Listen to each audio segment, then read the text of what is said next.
Labadiena, mėly kolegos.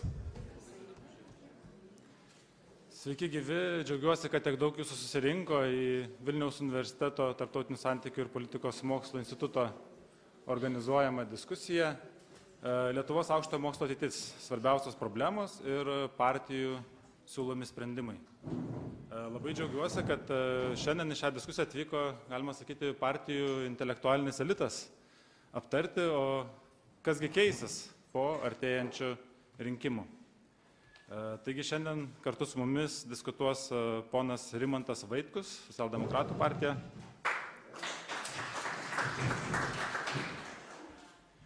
ponas Ramūnas Karbauskis, Valstiečių žaliųjų sąjunga, Vydas Gedvilas, Darbo partija, Natalija Istomina, Tvarka ir teisingumas, Mantas Adomėnas, Tėvynės sąjunga.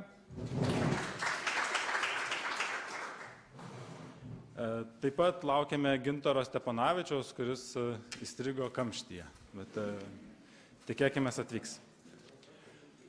Mūsų diskusiją gyvai transliuoja Delfi, mikrofonai įjungti, todėl prašome nesikeikti. Žinome, kad partijos jau yra paskelbusios savo programas.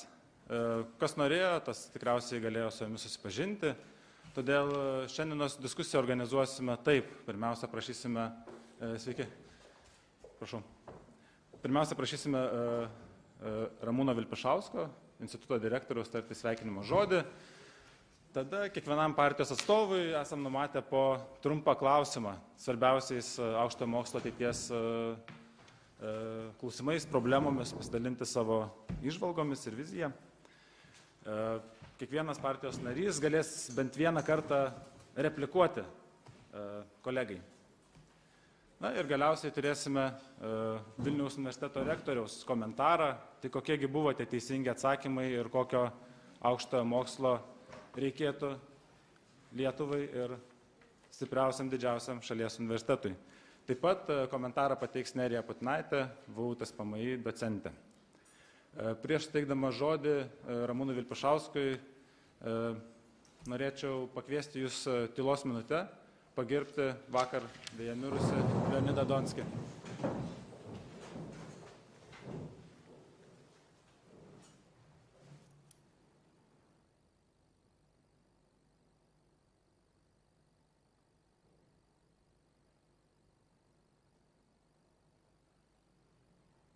Ačiū Jums labai.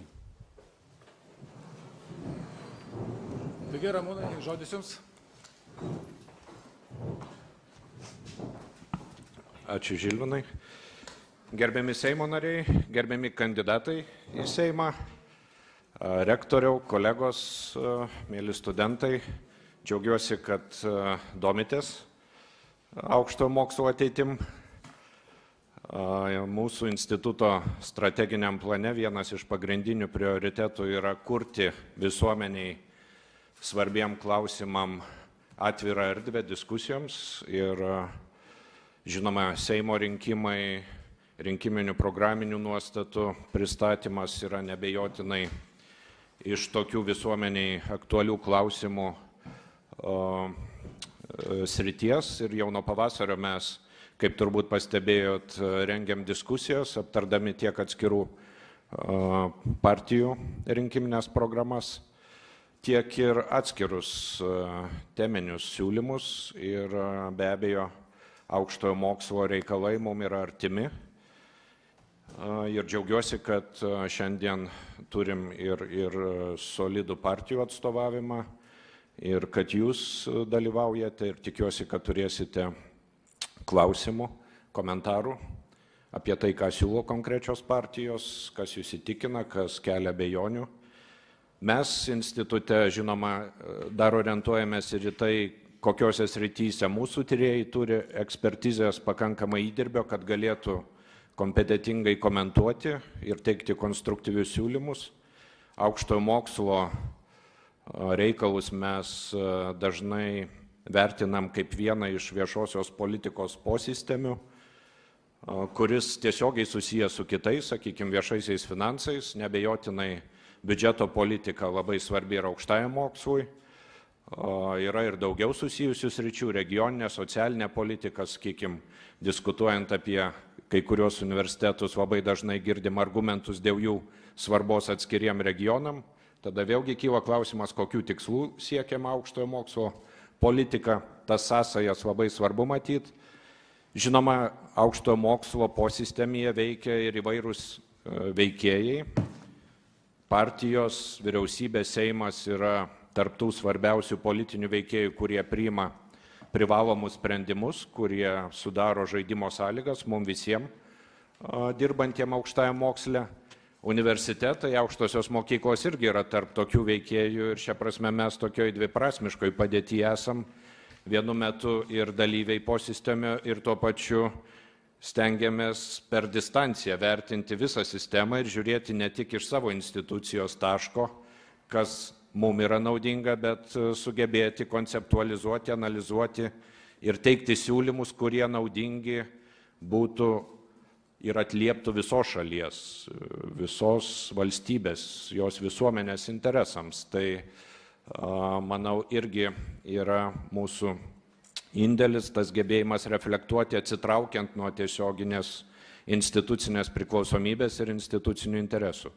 Ir aišku, ne tik sistemos viduje veikia įvairūs veikėjai, bet ir iš išorės daug svarbių veiksnių veikia tai, kas vyksta Lietuvos aukštajam moksle. Nebejoju, kad pagrindiniai dalykai bus paminėti: demografiniai pokyčiai, konkurencija Europoje, konkurencija su kitais universitetais, kurią mes, pavyzdžiui, labai tiesiogiai jaučiam.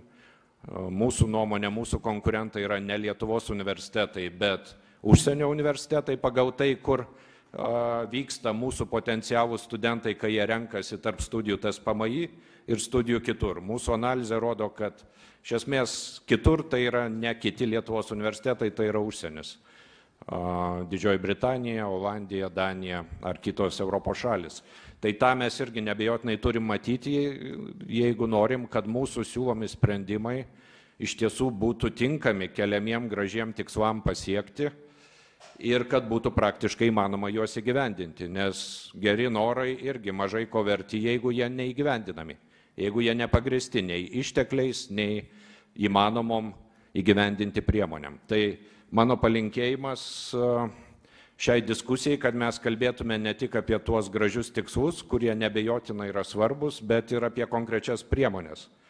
Priemonės, kurios dažniausiai ir priklauso nuo politikų, nuo Seimo, nuo vyriausybės, kad tas kalbėjimas nebūtų toks kaip vienoj iš reklaminių kampanijų parodijų, kuri labai populiari YouTube pastaruoju metu, kur kiekvienam, ne tik kiekvienam po BMW kandidatą žada, bet ir padidinti nemirtingumą, padidinti BVP ir panašius dalykus. Tai aš palinkėčiau abstrakcijom tokiom nepiknaudžiauti ir kalbėti, ką konkrečiai kiekviena partija siūlo tam, kad Lietuvoje aukštasis mokslas atlieptų visuomenės, šalies, studentų, jų tėvų, visuomenės apskritai, žinoma, dėstytojų, darbuotojų, dirbančių aukštojo mokslo institucijose poreikius ir lūkesčius. Tai dar kartą ačiū visų pirma diskusijos dalyviams už sutikimą ir savo laiko skirimą, ačiū Žilvinui už sutikimą moderuoti, ačiū rektoriui ir Nerijai už sutikimą pakomentuoti ir linkiu įdomios, konstruktyvios diskusijos. Ačiū.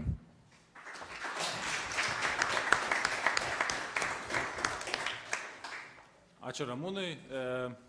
Diskusiją siūlau struktūruoti klausimų atsakymų formą ir galbūt partijos atstovus išdėstyti pagal tai, ką rodo partijų populiarumas. Taigi pradėsim nuo socialdemokratų ir baigsim liberalais. Tokia tvarka. Taigi, tęsiant Ramūno idėją, kad turim kalbėti apie konkrečias priemonės, taigi pirmasis klausimas ponui Rimantui Vaitkui dėl daugiausia aistrų keliančių aukšto mokslo politikos instrumentų, tai yra finansavimo ir aukštųjų mokyklų valdymo. Atsimenu, kad prieš praėjusius rinkimus socialdemokratai žadėjo iš esmės reformuoti reformą. Tai yra atsisakyti krepšelių, keisti aukštųjų mokyklų valdančių organų sudarimo tvarką ir principus. Bet visgi per pastarosius 4 metus, visai neseniai priimtas mokslo ir studijų įstatymas, buvo gana inkrementiškas. Tai kaip čia yra, gerbiamas Vaitkau, ar pasikeitė socialdemokratų pozicija, ar tie instrumentai galbūt geri ir ką galvojate daryti ateityje? Tai laba diena visiems. Iš tikrųjų labai ačiū, kad galiu dalyvauti šioje diskusijoje.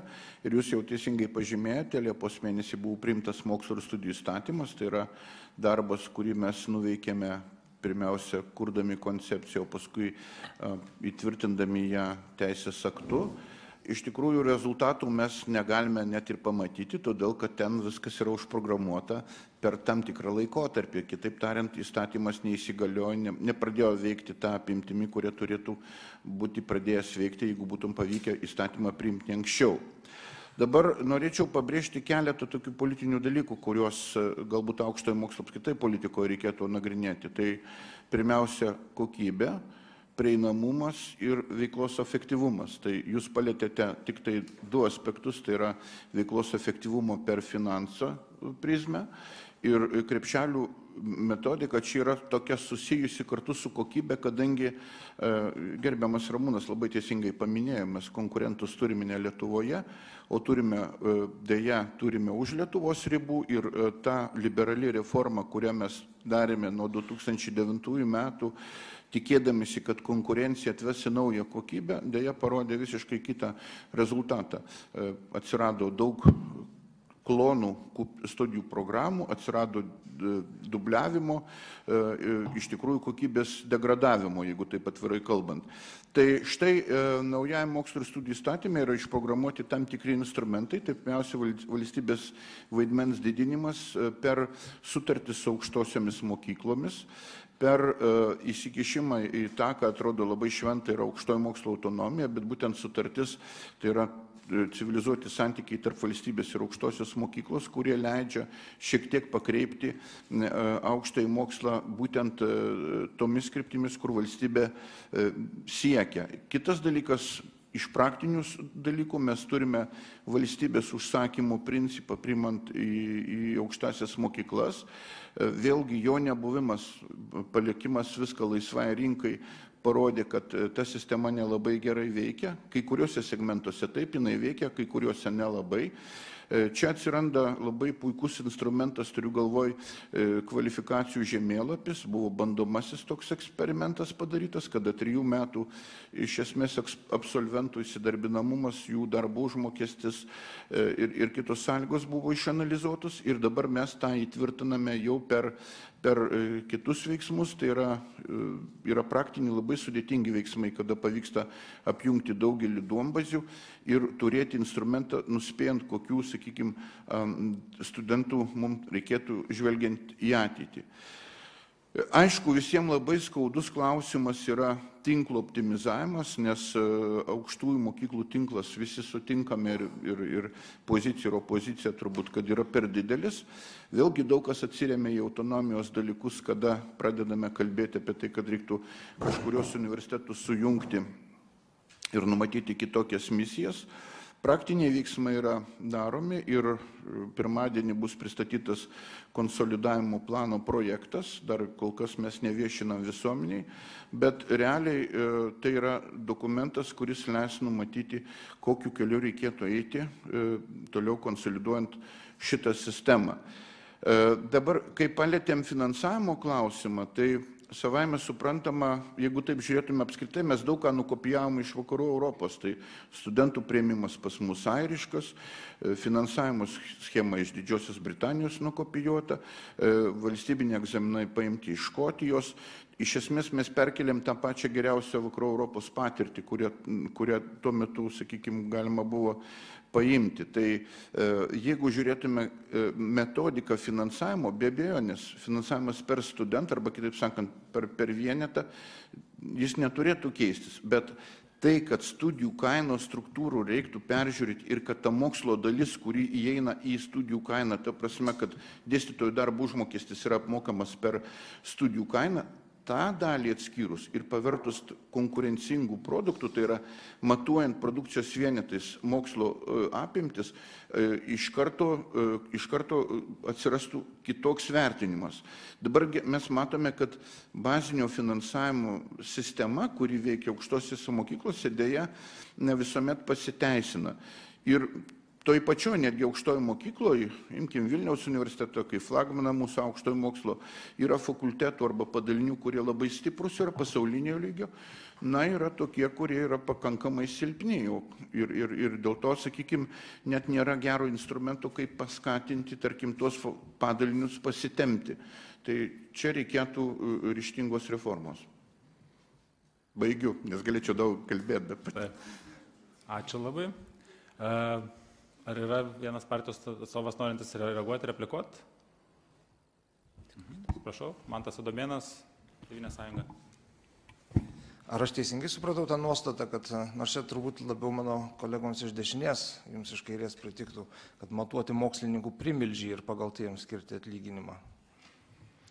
Iš tikrųjų ir dabar yra matuojama mokslinė produkcija, tai yra pagal straipsnius, pagal patentus, pagal veislės išvestas, sakykime, jeigu tai biologai būtų, ir panašiai tie dalykai yra visi. Humanitarams be abejo yra kitas matavimo vienetas, tai yra jų publikacijos ir kiti instrumentai, bet tai yra iš tikrųjų HEFKE schema, kuri galioja Didžiojoje Britanijoje, yra tiesiog perkelta, tik bazinio finansavimo dalis, studijų kainos dalis, trečdalis, kaip žinot, darbo užmokesčio ateina per studentą. Kas mano supratimu nėra teisinga, tai iš tikrųjų turėtų ta dalis atsiskirti ir mokslo produkciją matuotis.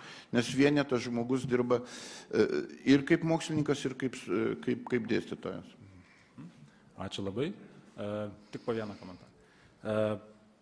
Kitas klausimas ponui Ramūnui Karbauskiui. Jūsų partija gana aiškiai pasisako, planuojama naikinti krepšelių sistemą ir lyg ir pasisako prieš aukštojo mokslo tinklo optimizavimą.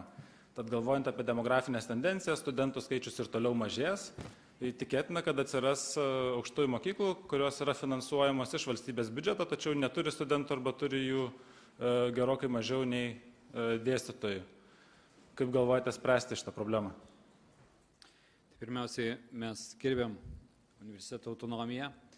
Ir tas procesas turi būti natūralus. Čia jau buvo šnekėta šiek tiek apie tai, kad aukštos mokyklos turėtų veikti pirmiausiai valstybinio užsakymo, specialistų ruošimo arba profesijų žemėlapio, ar kaip jį pavadinti prasme, mes turim ruošti tos žmonės, kurie gali rinkoje rasti darbą, kuriems darbas yra iš tikrųjų ir jų specialybės yra pareikalautos rinkoje. Jeigu šnekėti apie dabartinę situaciją, mes turim pavyzdį šiais metais su tuo, kad mes norėjom papildyti mūsų programistų skaičių ir aš kiek žinau, 100 programistų užsakymas yra duotas Vilniaus universitetui. Jūs priėmėt su 8 balais vidurkiu į tą specialybės, bet 400 ar 500 krepšelių nuėjo į Kauno technikos universitetą, technologijos universitetą, kurio vidurkis stojančių buvo 2,8 balo. Tai vėlgi tai niekaip nesurišta nei su darbdaviais, nei su kažkuo tai dar. Ir aš galiu teikti, kad šita programa, kurią šiais metais įvykdėm, jinai iškreipė šiek tiek situaciją, nes iš tikrųjų, jeigu valstybė užsakinėja specialistus, reikia užsakinėti ten, kur juos galėtų paruošti kokybiškai. Tai, kaip suprantu, Kaune tai buvo pažiūrėta kaip į pinigų sumą, kurią prisitrauks universitetas, bet ne į kokybę. Ir žinau, kad būtent Infobaltas tą klausimą kėlė valstybei, kad trūksta rinkoje apie 10 000 programistų, bet tas kelias nėra toks, koks turėtų būti. Mes šnekam apie tai, kad reikalavimai stojant į universitetus ateityje turėtų būti daug didesnė. Ir šnekam apie tai, kad dabartinė įstojimo į universiteto sistema turėtų būti keičiama, nes mes galvojame apie tai, kad turėtų būti kaupiamasis balas, 11-12 klasės pažymiai. Pavyzdžiai yra taip pačiai Anglijoje ir daugelį kitų šalių, kur moksleiviai priimami jau 12 klasį universitetus, tiesiog po to pateikia trūkstamus duomenis ir šitą sistemą leistų universitetam rinkti studentus. Dabartinė sistema, jinai iš tikrųjų iškreipia padėtį tą prasme, kad studentas parašė visą eilę pasirinkimo, pasirinkimas, kuris jam tenka, jisai kartais visai nesutampa su jo noru ir su jo įsivaizdavimu. Universitetas gauna vėlgi iš sistemos tuos žmonės, kurie galbūt nėra labiausiai motyvuoti pasirinkti tą universitetą arba tą specialybę. Tai, kaip jau minėjau, sistema turi būti keičiama, mes turim artinti ir studento moksleivio pasirinkimą prie tos specialybės, kurios jis geistų, ir universiteto teisė pasirinkti studentą tokį, kuris jam tinkamas, nustatyti sistemą, kada pats universitetas pasirenka, ar jam reikalingas papildomas pokalbis, ar reikalingas tiesiog motyvacinis laiškas ar kažkas. Tai aš galiu tik pasakyti, kas tikriausiai nepaslaptis nei vienam čia esančiam, kad netgi į pirmojo 50-tuko pasaulio universitetų priėmimo tvarka kartais apsiriboja tik tai vidurkiu 11 ir 12 klasių bei motyvacinių laiškų. Daugiau nieko nereikia. Kembridžas, Oksfordas turi dar pokalbį, dar kai kurie universitetai turi tam tikrą, bet tai universitetų vidinė tvarka. Jie patys nusprendžia, kokiu būdu jie atsirenka vieną ar kitą studentą, kuris pageidauja būtent tą universitetą. Aš manau, kad tie pakeitimai privalomi, nes mes ruošiame dabar labai daug 1800 studijų programų. Jeigu aš kaip darbdavys pasakysiu 1800 studijų programų, dalies jų nei vienas darbdavys nesupranta, kaip gali šitie žmonės, kurie gauna diplomus, mes iki turim faktą, vėlgi, daug labai su aukštojo mokslo diplomų stoja į profesinės technikos mokyklas. Dėl to, kad jie tokiu būdu pagaliau įgyja kažkokią galimybę gauti profesiją, kuri rinkoje būtų reikalinga. Apie tai kalba. Aš nesu profesionalas šitos ryties, esu agronomas, bet suprantu, kad galbūt aš galiu net terminuose kažkokią klaidą padaryti, bet aš suprantu, kad sistema taip neturi veikti.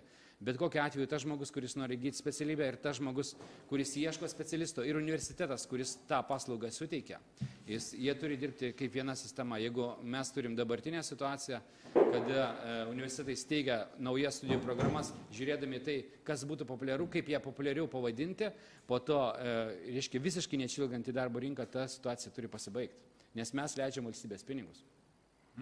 Ačiū.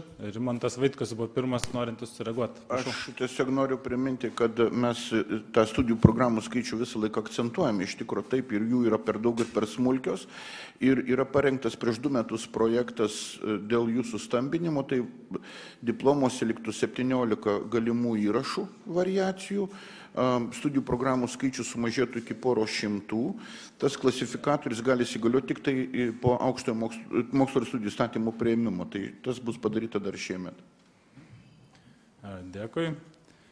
Kitas klausimas trečiai pagal populiarumą partijai, jos atstovui Mantui Adamėnui. Pakalbėkime apie socialinius ir humanitarinius mokslus ir jų vietą Lietuvoje. Ar vis dar yra ta vieta kažkur? Kaip žinote, Lietuvos vyriausybė yra išskyrusi 20 MTEP prioritetų, jie platus, ir 2 iš jų socialinių humanitarinių mokslo atstovai randa savo vietą. Konservatorių partija yra nustačius 3 prioritetus, tai biotechnologija, lazeriai ir IT. Bet štai ir klausimas, ar yra šioje šalyje vietos socialiniams humanitariniams mokslams? Ačiū už klausimą. Ar mikrofonas veikia? Veikia. Aš gal pradėsiu nuo to, kad aš norėčiau gerbimą prelegentą, atsiprašau, moderatorių, šiek tiek pataisyti. Jis įvadė sakė, kad čia susirinko partijų intelektualinis elitas. Aš esu tik vargšas Kaišiadorių Elektrėnų kandidatas, jeigu. Tai tikrai savęs nepriskiriu. Nesikuklinkit man. Bet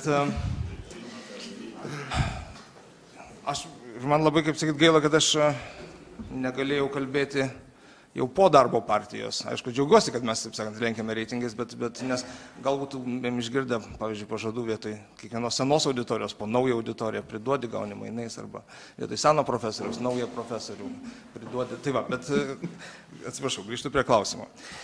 Iš tiesų, tie 3 prioritetai, kuriuos jūs išvardijote, tai yra inovacijų krypties prioritetai. Ta prasme, ir būtent technologijų plėtros ir inovacijų prioritetai. Ir tikrai tai yra labiau įvardyta susijęjant su ūkio raidos ir jos sąsaja su mokslu, su problemas. O tai, kad socialiniai humanitariniai mokslai turi vietą, taip, galbūt šioje programoje atsispindi, kaip čia pasakyti, nenuosekliai. Nes jeigu pažiūrėsite jos rašytojų būrį, tai jis yra gausus. Ir kiekvienas kaip bitelė atneša savo dalelę į tą programą ir labai ją myli ir paskui gina. Tai viena tokia nuostata, kuri įvardijo skaičius vietų, kiek turės turėti ten socialinių mokslų programos, nemažiau 60 vietų, aš savo rankomis išbraukiau. Ir aišku, reikėtų dar daugiau visko išbraukti, kad būtų nuosekliau. Bet kitaip tariant, aš jau čia anticipuoju šiek tiek turbūt tai, ką pasakys apibendrinanti socialinių humanitarinių mokslo atstovė, docentė Putinaitė, bet nuoseklumo, taip sakant, galėtų būti daugiau mūsų programoje, bet socialinių humanitarinių mokslų ir jų įnašo į valstybės raidą tikrai mes neneigiame, nei ši programa iš tiesų neigia ir jų galbūt nepakankamai įvardyta tai, kad be jų, nors yra įvardyta vienas iš universiteto funkcijų, kad universitetai turėtų savo mokslo ir savo parengiamais kadrais, panaudosiu tokią socialdemokratinę terminologiją, kadrais turėtų prisidėti prie valstybės problemų sprendimo. Tai yra socialinių mokslų užduotis. Tai yra socialinių mokslų užduotis, labai specifinė specifinė funkcija prisidėti prie valstybės raidos tobulinimo. Taigi numatoma. Kūrybingumas, kaip vėlgi skambantis per visą mūsų programą momentas, jis be humanitarinių mokslų ir to turime labai aiškiai vardyti. Ir bet kas pasakys, kad čia yra kitaip, negali būti nuosekliai ugdomas ir tas humanitarinis komponentas nuo mokyklos iki bendrųjų programų aukštajame moksle jis turi išlikti. Taigi mitas apie socialinių humanitarinių mokslų atmetimą ir mirtį konservatorių valdymo metu yra per daug ankstyvas. Džiugu, ačiū. Ar yra norinčius reaguoti? Taip, tęsiam toliau. Klausimas ponui Vydui Gedvilui apie valdymo kokybę. Lietuvai labai reikia aiškios, skaidrios ir nuspėjamos politikos ir jos formavimo procesų. Visgi ne visada ir pastarosius 4 metus valdė darbo partijos ministrai, ne visada aišku, iš kur tie sprendimai atsirado ir aš tai tokį pavyzdį norėčiau pateikti. Lietuvai nustačius 20 MTEP ir inovacijų prioritetų, švietimo ir mokslo ministras išleidžia įsakymą, čia rugpjūčio 13 dienos, nėra V895, kuriame be kitų dalykų numatoma finansuoti Lietuvos sporto universiteto MTEP ir studijų centrą Birštone, įrengti LEU biblioteką Edukologijos universitete ir daug kitų dalykų, kurie niekaip bežiūrėsi, niekaip su tais prioritetais nei iš tolo nėra susiję. Ir kai kalbam apie poreikį koncentruoti išteklius, sunkiai paaiškinami tie sprendimai. Aš dar nuo savęs gal pridėčiau, kad politologų darbo rezultatai labai pagerėtų įsteigus MTEP bazę Seišeluose ar kažkur panašiai. Tai kaip tie sprendimai dabar yra priimami, ar galėtumėt pakomentuoti ir ką galvojate tobulinti sekančią kadenciją? Tai tiesiog dėkoju. Labai malonu dalyvauti diskusijoje. Aišku, man būtų lengviau sporto universitete dalyvauti diskusijose. Dabar matau tik, jeigu žiūrinti visą aukštojo mokslo įstatymų istoriją, tai čia visi kūrėjai praktiškai sėdim arba tų idėjų vykdytojai. Ir daugelis iš šio dabar bandančių bus oponuoti, taip pat dalyvavo šitam kūrime, įstatymų kūrime, raidos kūrime. Jeigu kalbant apie valdymą, aš galiu pasakyti, kad visa švietimo sistema yra visiškai neteisinga, jinai pastatyta aukštyn kojomis. Jeigu apie visą švietimą kalbėti, aš po to prieisiu prie aukštai mokslai, prieisiu konkrečiai prie jūsų, reiškia, užduotų klausimų. Tiesiog noriu pasakyti, kad pas mūsų šią dieną vis dėlto yra studentų daugiausia tarp visų besimokančių ir studijuojančių jaunimo. Toliau yra kolegijos ir profesinės mokyklos. Reikia prisiminti, kad beveik 1500 bakalaurių ir magistrų sugrįžo mokytis į profesinės mokyklas, suprasdami, kad vis dėlto galbūt reikia pradėti savo mokslo žinių siekimą pradėti nuo profesinių mokyklų, o po to galbūt siekti aukštesnio išsilavinimo. Aš jokių būdų neteigiu, kad tai turėtų būti, kad visi studentai tokiu keliu turi eiti, bet Skandinavijos modelis, manau, yra labai teisingas ir tai padėtų sutaupyti pinigų ir lėšas. Dabar tik 50% visų baigusių gali, arba tokia yra statistika, mosto paskutiniai rezultatai, čia labai, tarp kitko, labai gera ataskaita, tiesiog 50% tik įsidarbina su aukštojo mokslo diplomais. Tai reiškia, mes daug išleidžiam valstybės pinigų ir iš biudžeto skiriam daug valstybės pinigų ir tuščiai, kaip sakant, jie eikvojami lėšos. Reikia lėšos, kad jos būtų eikvojamos tikslingai. Dabar kalbam apie valdymą, apie universitetų valdymą. Mes puikiai suprantam, kad būtent Vilniaus universitetas turi ypatingą autonomiją.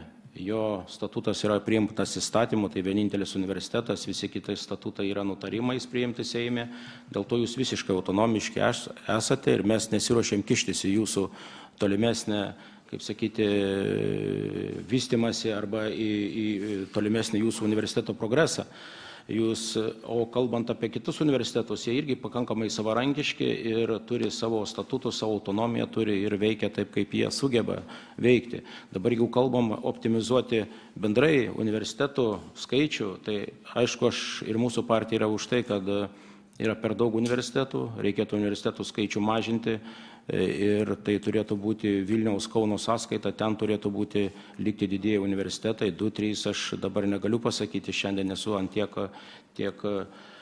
toks didelis pranašas, kad galėčiau pasakyti, koks tai tikslų skaičius turėtų būti, bet aš manau, kad turi ir mūsų partija už tai, kad regioniniai universitetai liktų Šiaulių Klaipėdos universitetas, tai galiu drąsiai sakyti, todėl kad tiems regionams, jeigu mes norim stiprinti ir kalbam apie regioninę politiką, kur kiekvienos partijos programoje, tai ten yra būtent kalbama apie regionus. Nebus universiteto regione, aš manau, kad ir išlaikyti jaunus žmonės regione yra pakankamai sudėtinga. Tai pagrindinis tikslas ir ką mes partijos programoje rašom, tai yra pagrindinis aukštos kvalifikacijos specialistų rinkimas ir kad mes patenkintumėm poreikius, mūsų valstybės poreikius, ruoštam tuos specialistus, kuriuos mums reikia, o neruoštumėm tiek specialistų, kurių nereikia ir kurie išvažiuoja į užsienį ir ten integruojasi ir tai yra tuščias pinigų, aš manau, leidimas arba švaistimas, kitaip pasakyti negaliu. O šiaip, jeigu kalbant apie mano gimtąjį sporto universitetą, tai reikia tada kalbėti ne įmant kažką tai konkrečiai, kokia bazė buvo renovuota, ar ten kažkas tai įsikūrė kažkoks centras, bet tada reikia kalbėti iš vis apie finansavimą tai sryčiai. Sportas, aš manau, kad irgi labai svarbis sritis yra ir mes dažniausiai reiškia, džiaugiamės sportininkų pasiekimais, o ten yra mokamoji bazė, tyrimų bazė, sportinė bazė, kur susirenka sportininkai, kur gali seminarus vesti, kur atlikti tyrimus gali, kur pagaliau praktinė veikla kažkokią gali užsiimti, tai čia galima būtų pakalbėti labai, labai daug. Ir galiu pasakyti, kad tai vienas iš mažiausiai finansuojamų universitetų, jeigu jūs paimtumėt, pakeltumėt visą biudžetą iš švietimo ministerijos, tai nereiškia, kad aš esu Seime ir baigiau šitą universitetą, tai dėl to stengiuosi tik dėl vieno šito universiteto. Tai ta bazė reikalinga, tiesiog be jos neįmanoma vykdyti praktinės pratybas. Ačiū labai. Gintaras Stepanavičius norėjo sureaguoti.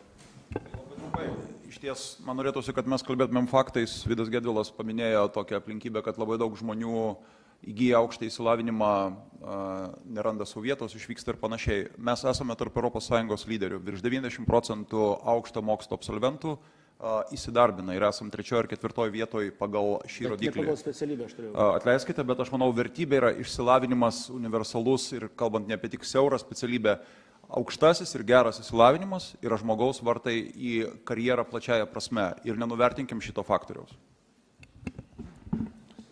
Dėkui. Sekantis klausimas Tvarkos ir teisingumo partijos atstovai, gerbamai Natalijai Istominai. Tai pakalbėkime apie teisingumą galbūt. Mes žinome iš tyrimų vykdomų šitam universitete ir kitur, kad patekimas į aukštąjį mokslą labai stipriai priklauso nuo jaunuolio tėvų pajamų ir išsilavinimo. Kuo pajamos didesnės, tuo tėvai tikriausiai daugiau investuoja į korepetitorius, jie išlaiko geriau egzaminus ir patenka į aukštąjį mokslą. Taip pat žinom iš kitų tyrimų, kad prasto socioekonominio statuso šeimų vaikai dažnai neturi net aspiracijų siekti aukštojo mokslo ir tokiu būdu mes galbūt prarandam dalį talentų. Tad ar tai nekelia teisingumo klausimų ir kaip galvojate tą problemą išspręsti? Dėkuoju už klausimą. Labadiena, gerbimi kolegos. Iš tikrųjų, džiaugiuosi, labai įdomus klausimas ir kaip tik iš tos srities, kuri yra labai jautri. Taip, mes turim, jeigu tai plačiai pažiūrėsim į vaikus su specialiais poreikiais Lietuvoje, ar ne, pagal įstatymą, turim 3 kategorijas. Tai yra vaikai, kur specialiai poreikiai atsirado dėl negalios, ir 2 kitos kategorijos, apie ką turbūt galima būtų kalbėti. Ar ne? Tai yra ypatingai gabus vaikai, kur yra specialiai poreikiai dėl jų gabumų, ir vaikai iš nepalankios socialinės aplinkos, kuriems taip pat atsiranda specialiai poreikiai, kadangi kitos ligos nėra.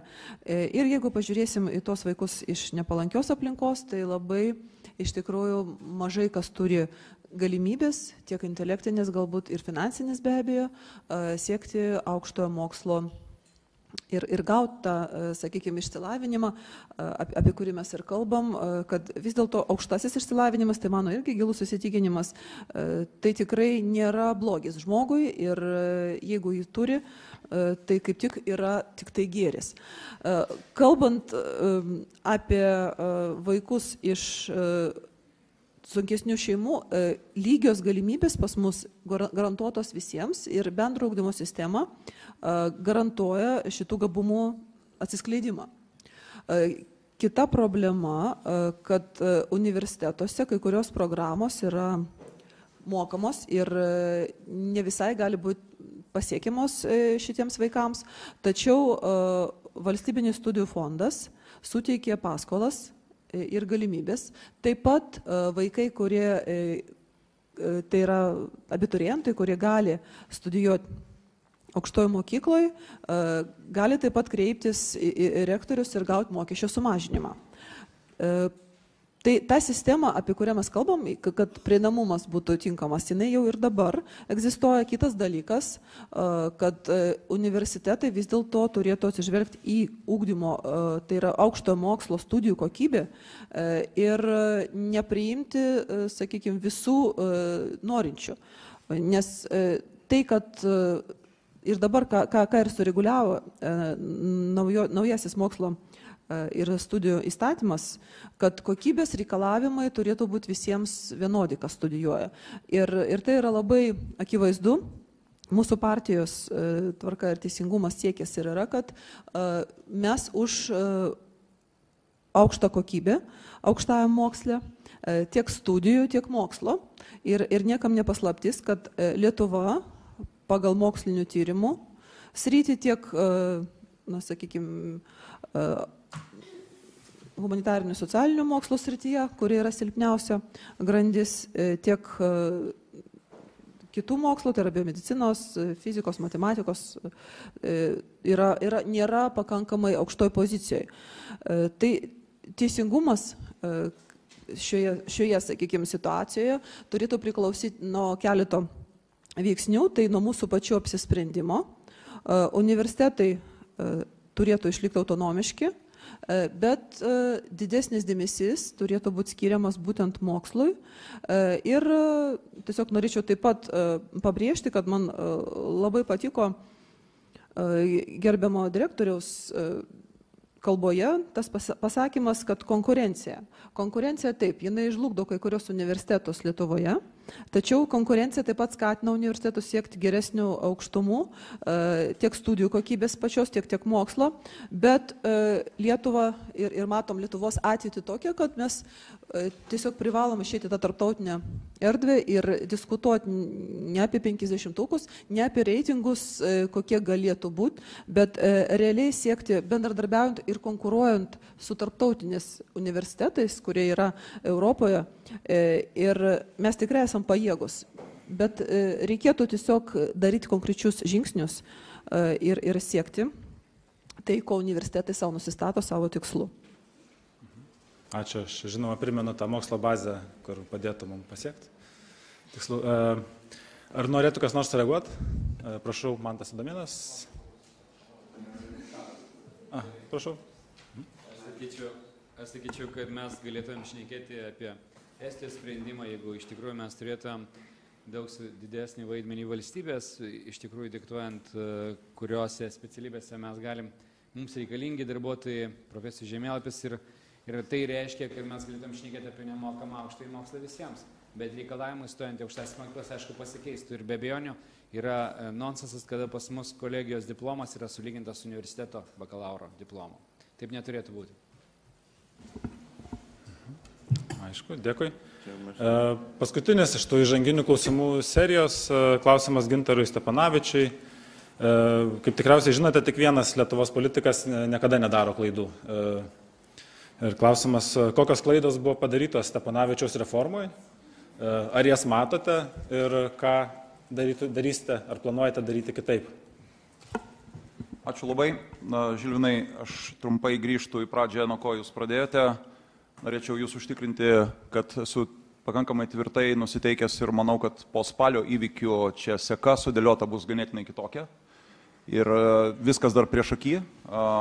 Ir dėl liberalų vertybių mes dar pakovosime. Dabar dėl jūsų iškeltų klausimų. Iš ties aš labai džiaugiuosi, kad Tarptautinių santykių institutas, nagrinėdamas iki šiol vykusių reformų sėkmės ar nesėkmės, aukštą mokslo reformą mokslininkų vertinimų pripažįsta kaip sėkmingiausia.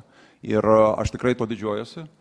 Ir geriausias to patvirtinimas yra Vilniaus universiteto pažanga reitinguose. Taip, aš stoju ir ploju atsistojęs, kaip sugeba santykinai kukliomis sąlygomis Vilniaus universitetas pasiekti pažangos reitinguose, bet aš džiaugiuosi, kad aukšto mokslo reforma tam irgi pasitarnavo. Ką aš turiu mintyje?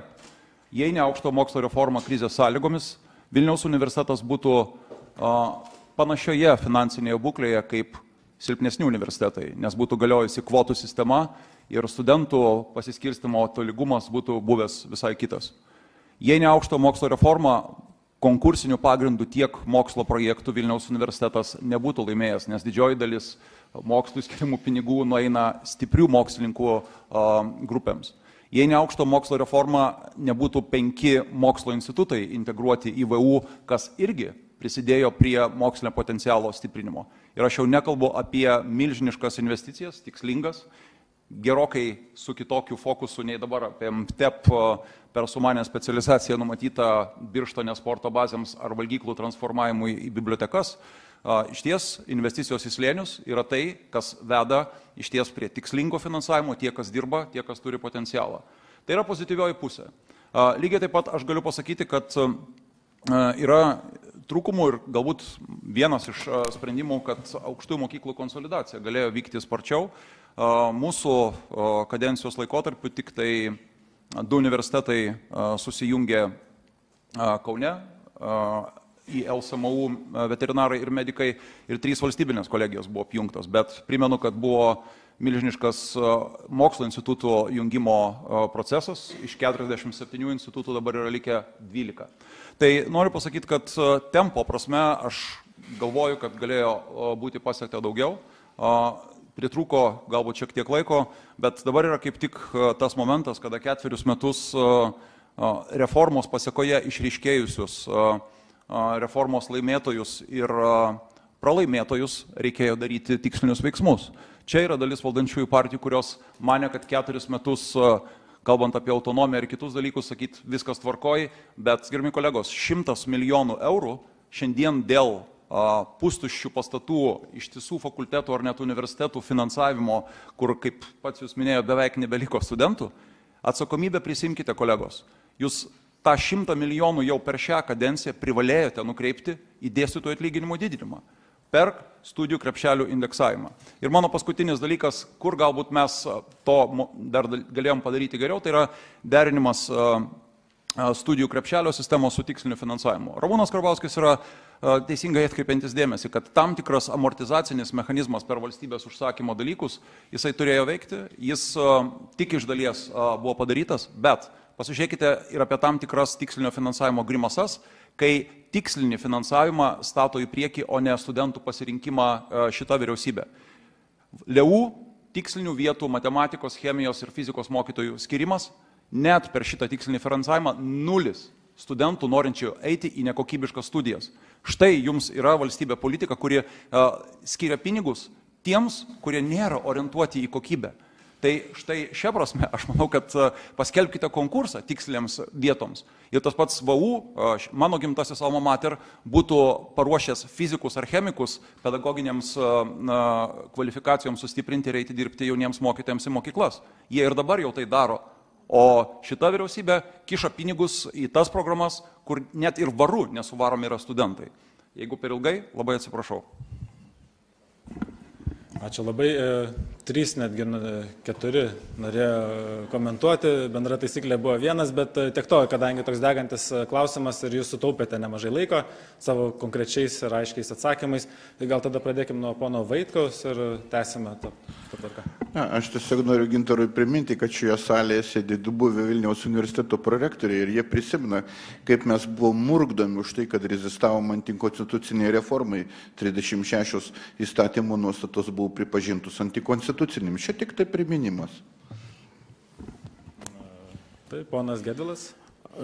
Ne 36, 47 iš tikrųjų. 11. 47 punktai, todėl kad pats Konstituciniam teisme dalyvau ir dėl šitos mokslo ir studijų įstatymo oponavau kartu su gerbimu Andriukaičiu. Tiesiog noriu Jums priminti, gerbiamas Gintarai, dėl to nelemto sporto bazės, kurios Jūs tam labai karštai diskutuojate ir kurį laiko čia visi kaip argumentas, jį pradėjo finansuoti Jūsų vyriausybė 8-12 metų. Pirmosios investicijos būtent Jūsų vyriausybės atėjo. O šiaip noriu paklausti, tai Jūs turėjot galimybę, Jūs buvot ministras, reikėjo uždaryti, jungti universitetus, jungti kolegijas, tiesiog reikėjo daryti savo įsakymais, nutarimais, o dabar tik mūsų kadencijos metu buvo pakelti doktorantam, studentam ir visiems kitiems ir aukštųjų mokyklų truputėlį dėstytojams atlyginimai, bet ne Jūsų kadencijoje. Jūs nieko nepadarėt, Jūs nieko nepakėlėt, nei atlyginimų nieko. 25% doktorantams dabar yra pakeltas, reiškia, stipendijos. Studentams taip pat stipendijos. Gerai besimokytiems studentams stipendijos. Tai apie ką kalbėti, Jūs turėjot puikiausias galimybės ir nereikia dabar to, kaip sakant, atsiriboti nuo šito. Ačiū. Ponas Mantas Adomėnas. Iš tiesų, aš turbūt pabandysiu atsakyti irgi į klausimą, kurį uždaviau, o ne taip, kad pakritikuoti tik tai tą progą pasinaudojant. Ir tas, kai kalbu apie reformos trūkumus, tai kalbu kaip vienas irgi kartu su Gintaru šios kūrėjų. Ir labai aiškiai matau, kad tai, ką Gintaras pradėjo vardyti, jog krepšelių sistemoje nebuvo vietos lankščiai įtalpinti valstybės užsakymą, tai yra, mano supratimu, vienas didžiausių priekaištų finansavimo modeliui. Ir aš grįžtu vėlgi, mano siūlymas atskirti priėmimą, kuris vien akademiniais rodikliais nuo finansavimo mechanizmo finansavimą, padaryti atvirą lauką, kur įvairios valstybė, darbdaviai, suinteresuotos įstaigos galėtų siūlyti įvairius fondus finansavimui, kur gavęs sąlyginį patvirtinimą universiteto studentas ieškotų, kas jį gali finansuoti. Vienas iš tų fondų būtų be abejo bazinio finansavimo fondas užtikrinti konstitucinę nuostatą dėl nemokamo aukštojo mokslo, bet taip pat įmanomi ir kiti modeliai, taip pat tikslinis valstybės užsakymas ir čia vėlgi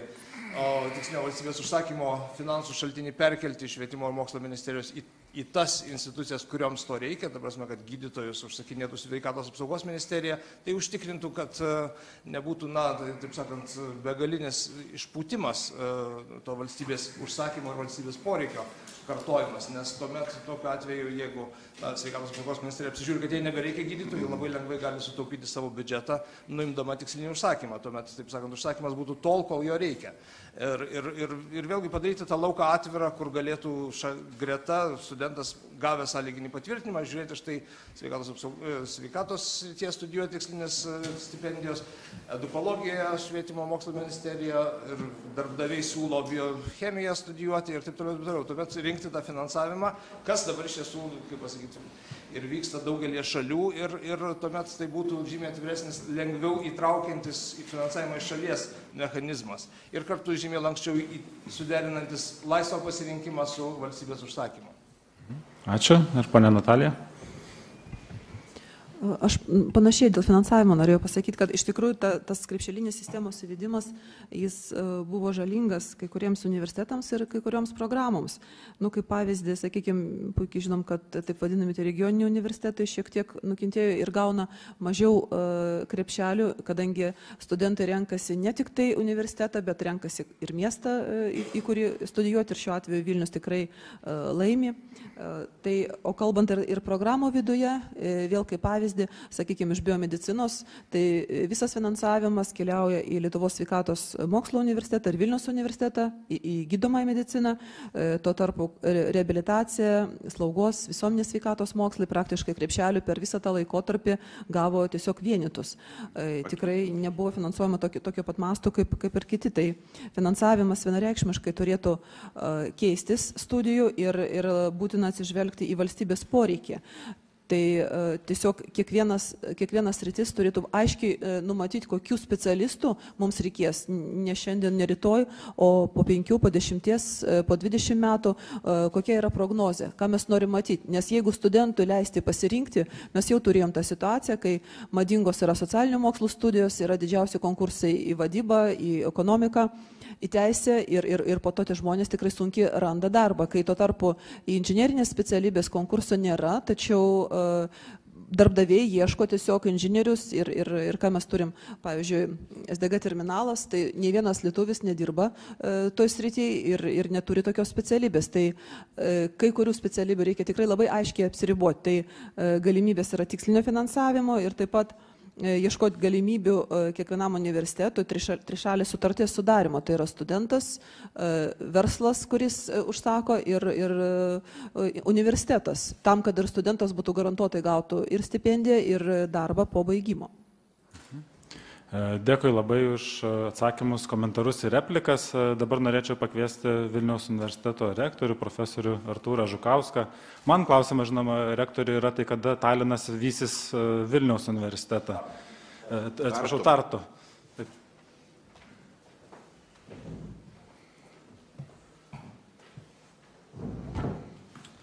Labą dieną, labai esu dėkingas dalyvauti tokioj diskusijai. Įdėmiai labai klausiausi, viską rašiausi, čia ne žinutės siuntinėjau tikrai. Va, nuo ko aš norėčiau pradėti savo komentarus. Visų pirma, ačiū visom partijom, kad jos išsako idėjas, nes čia yra universitetas, tai yra ta vieta, kur turi susikirsti įvairios idėjos, susitikti įvairūs protai ir kur anot Boltono, Geoffrey Boltono, dabartinio vieno iš ideologų universitetų, tai yra ta vieta, kur protas sutinka problemą. Tai bet kokių idėjų kelimas yra visuomet sveikintinas ir mes negalime kažkurios vienos partijos girti ar peikti, vien dėl mūsų priedermės visas idėjas išklausyti, sintezuoti jas ir bandyti pasinaudojant įvairiausiom idėjom spręsti problemas. Tai dėl to aš atskirų partijų nenoriu labai peikti, nes visas jas labai mylim.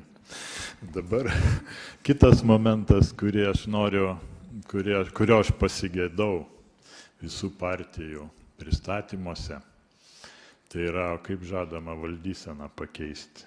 Pas mus buvo daug rinkimų, daug ministrų, visi kažką darė, vienur biškį geriau, kitur blogiau, bet rezultatas būdavo toks, kad, vis tiek tų tikslų ne visi labai suvokdavo, kur einam ir ne visi tie tikslai būdavo ir pasiekiami, tos rinkiminės idėjos dažnai užmirštamos.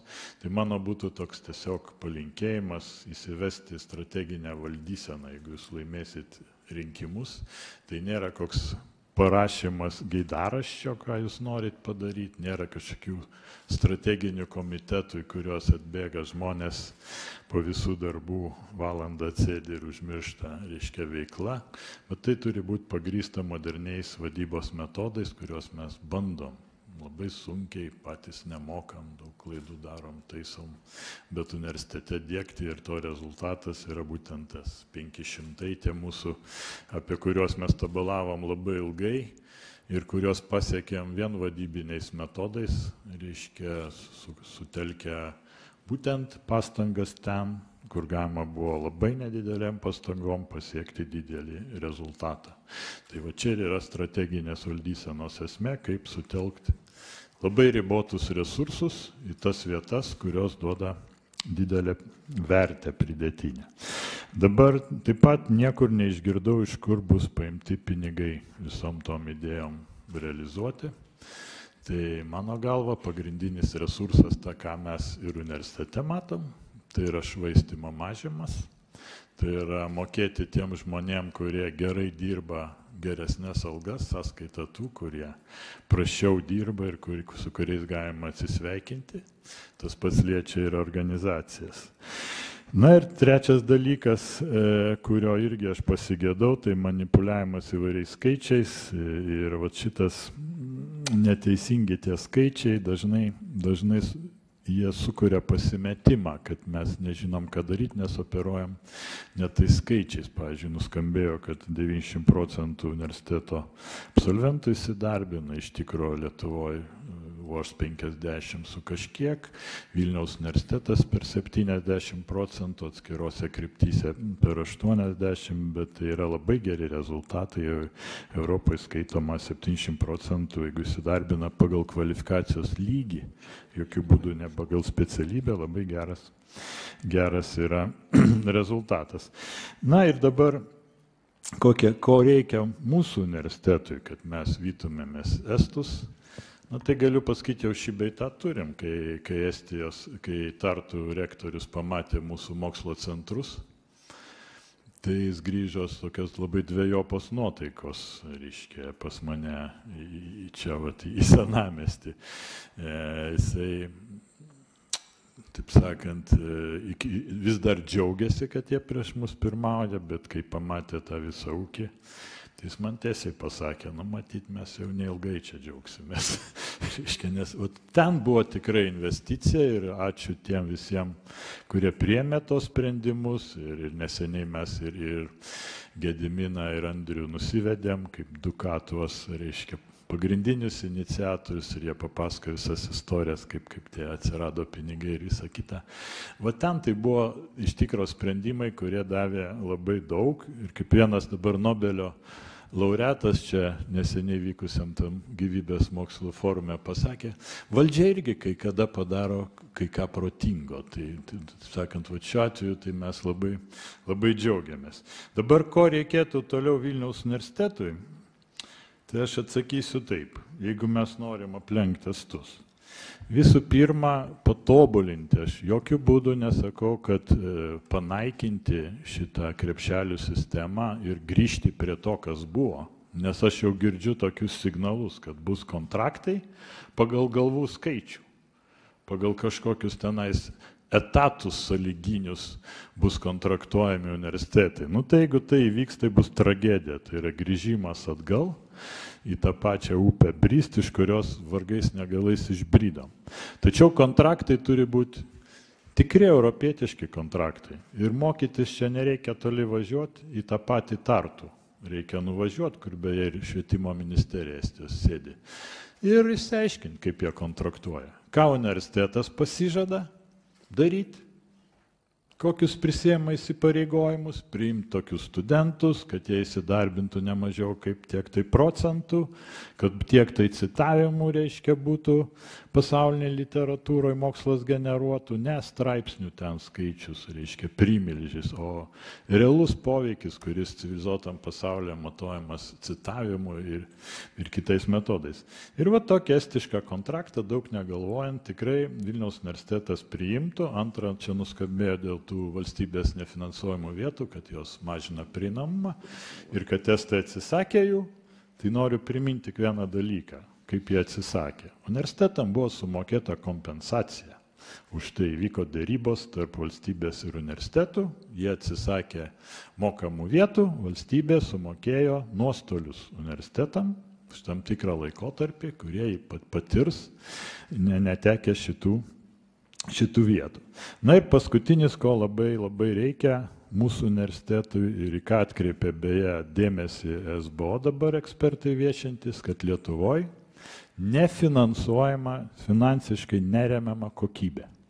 Tas faktas, kad universitetas yra užsikėlęs dabar kartelę stojantiesiem 3, o kai kuriuose apie 1000 programų ir 4, ir kad tie, kurie neįveikia šitos kartelės, nuveina į kitus Lietuvos universitetus ir nusineša krepšelius, tai šitų SBO ekspertų nuomonė buvo šokiruojantis, absoliučiai šokiruojantis. Tokio dalyko būti negali. Jeigu mes priemam geresnius studentus, mes turim ne tik kompensaciją gauti už tai, ką mes prarandam, nepriimdami tų, kurie nuveina kitur, bet ir krepšelis turi būti riebesnis, nes geresnius vaikus reikia geriau mokyti, tai yra, jiem reikia geresnių profesorių, geriau apmokamų. Tai va, trumpai, mums tenkintų kontraktas šiuo metu, kuris yra, galėtų būti išvystytas iš krepšelio, tai yra krepšelio sistema iš principo veiktų, bet universitetas prisimtų tam tikrus įsipareigojimus ir už tai gautų tam tikros apimties krepšelius. O čia būtų yra esmė. Tai yra kokybės remimas.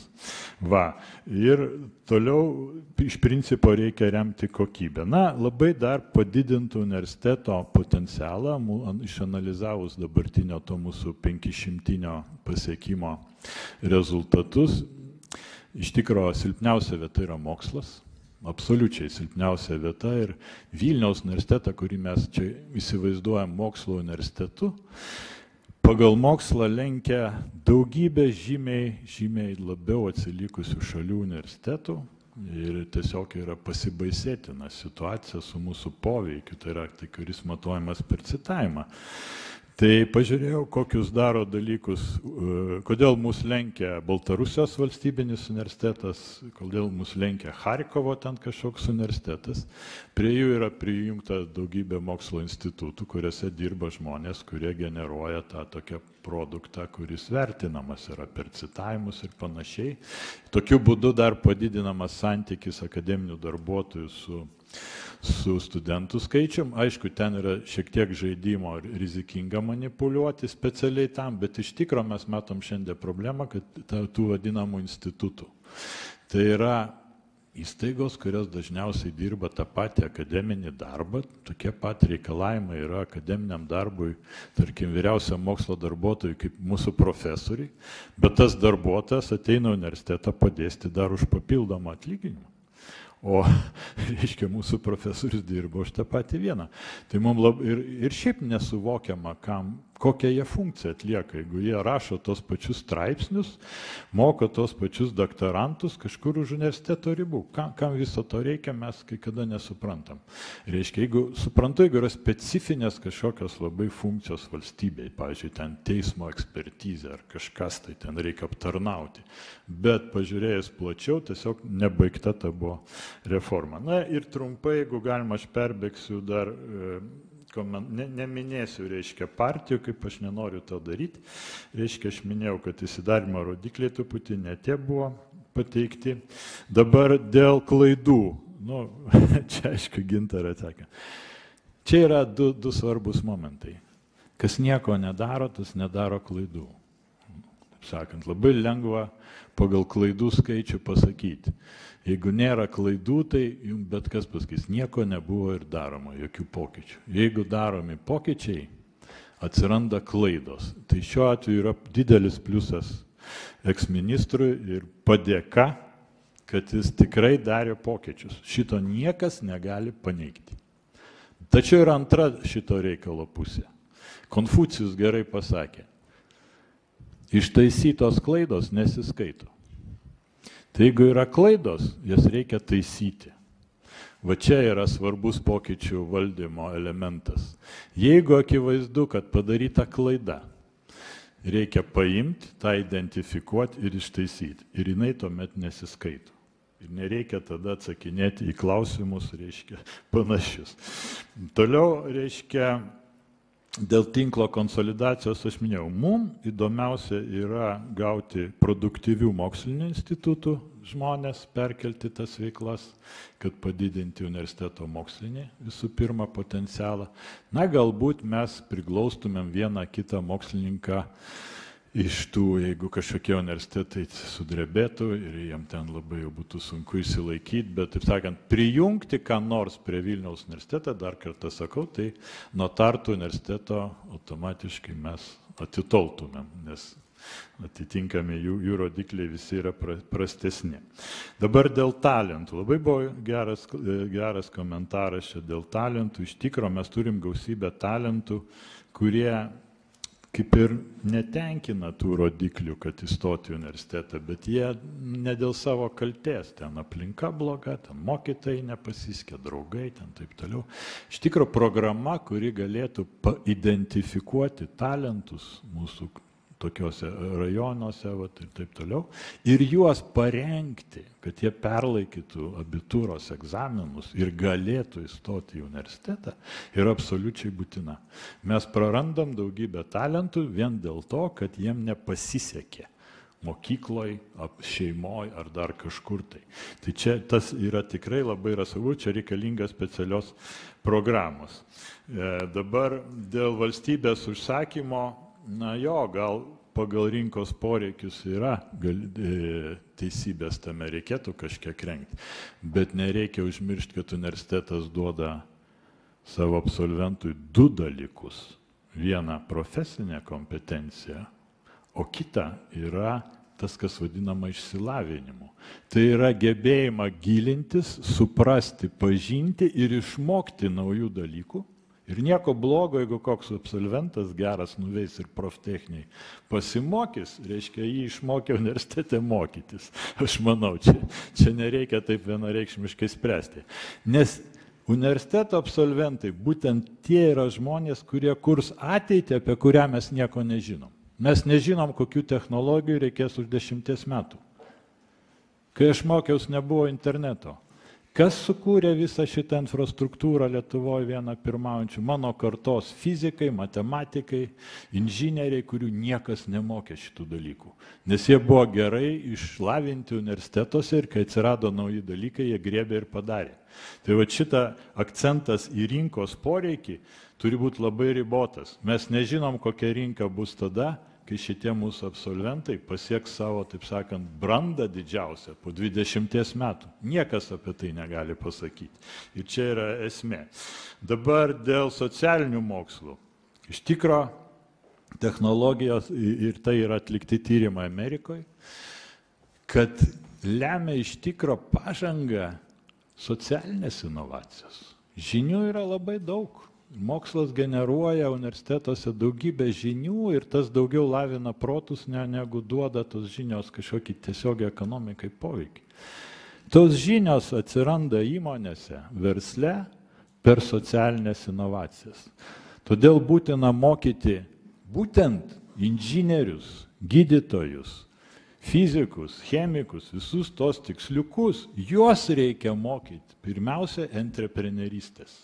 Ir mes šiandien nusprendėm Vilniaus universitete tiesiog kopijuoti Izraelio technijono entrepreneurystės mokyklą, susitarėm su Nobelio premijos laureatu, kuris čia buvo, jisai perduos mums visą tą patirtį, o štai čia reikia socialinių mokslų labiausiai, ko mes absoliučiai neturim. Tai, kad mes mokom vaiką vadybos, jisai kai nematęs nieko, jokios technologijos, tai ką jis ten žada vadybinti? Baigęs tuo, kad jis pardavimus vadybina parduotuviai, reiškia, o technologijas perkelt, va čia yra didžiausias socialinių mokslų reikšmė. Nu, dėl humanitarinių, tai aš tik tokią repliką mesiu. Man patiko Tartu universiteto pagrindinė humanitarinių mokslų, pagrindinės krypties tyrimų formuluotė. Estų kalba ir kultūra pasaulyje.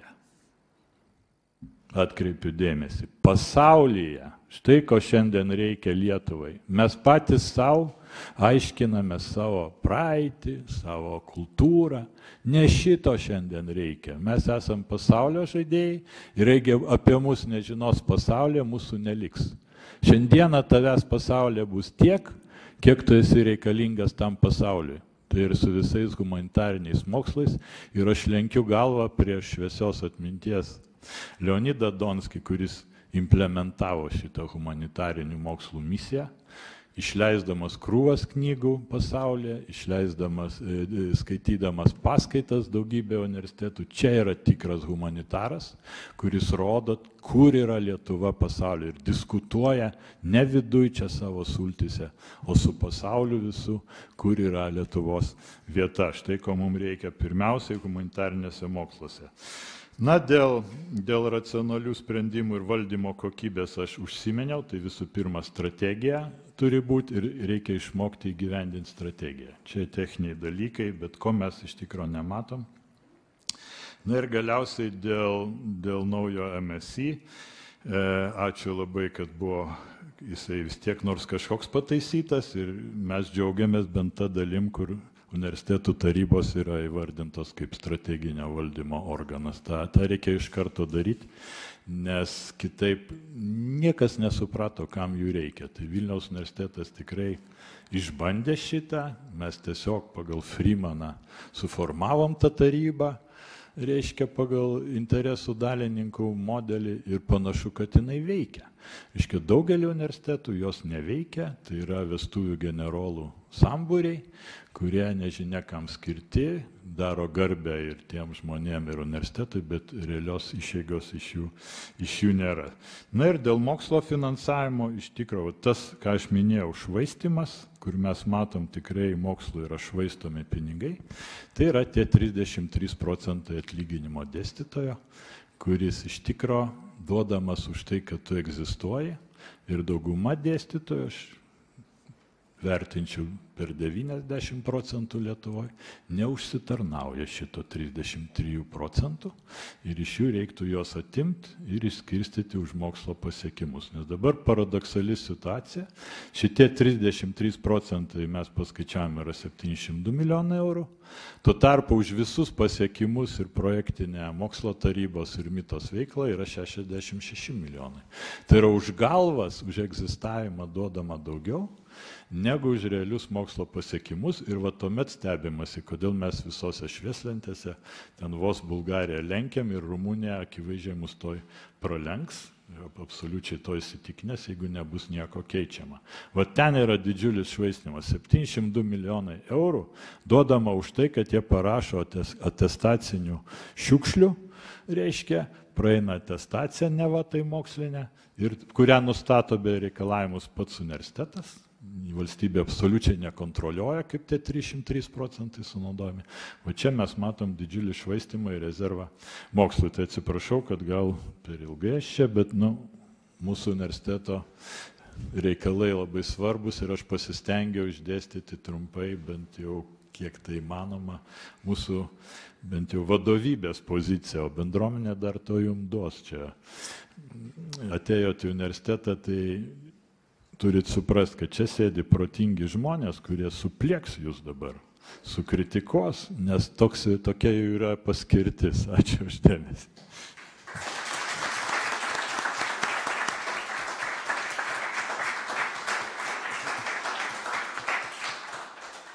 Norėčiau pakviesti pirmąją iš protingų žmonių, Neriją Putinaitę, pakomentuoti. Labą dieną, labai įdomi diskusija. Mano komentaras remsis labiau partijų programų nuostatomis, kurios iš tiesų buvo pristatyti fragmentai, nes tas turbūt ir laikas tik tą leido.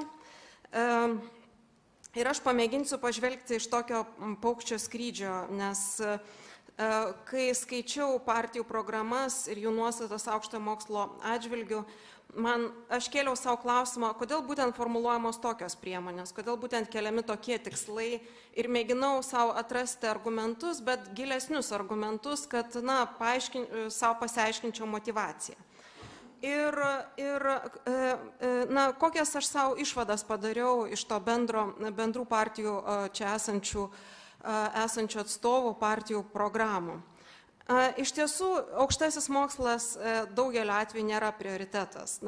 Net bendrajam ugdymui yra skiriama nepalyginti daugiau vietos negu aukštajam mokslui ir aš savo į tą galiu labai paprastai atsakyti, tai yra turbūt pragmatiškai aukštasis mokslas yra daug toksai prastesnis dalykas, nes jį kažkaip keisti, tai galima sulaukti nemažai triukšmo, keisti sunku, nes įsivelia akademinė bendruomenė, akademinės administracijos studentai.